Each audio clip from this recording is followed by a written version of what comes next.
Hello guys! Welcome to my vlog. Kumusta na kayo? Ayan, nandito na naman si Jenny17 at maglalambing sa inyo.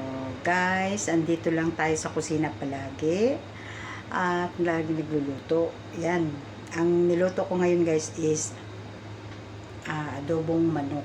Kasi yan lang po yung laging inuulam dito. Yan lang yung paborito nila. Kaya wala tayong ibang putahe kundi adobong manok lang. Pakita ko sa inyo guys kung anong pagkain ngayon ng amo ko. Ayan, wait lang Ayan guys, ayan na yung niluto ko. Buong chicken buong chicken. Tapos ito po yung gulay niya, yung hairy gourd.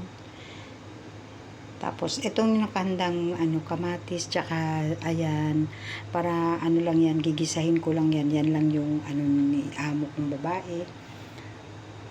Yung bali gulay niya, at tsaka ito na hairy gourd na may black fungus. Tapos, andito naman yung ating adobong manok. Buong manok po yan, pero nabawasan na po yan kasi kumain na po ako ng tanghalian. Kaya yan lang yun, simple lang yung niya, simple lang yung kanyang kakainin. At least meron at paminsan-minsan mag-aadobo ng manok kasi lagi pong siya minsan shrimp, minsan salmon, ayan. Kaya ayan po yung ulam natin for today. So, ayan na nga guys. Nabidyohan ko na yung aking ulam.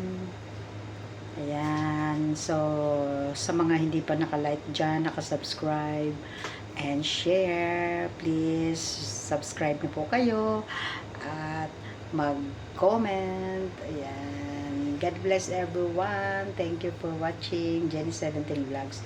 Thank you guys. Bye.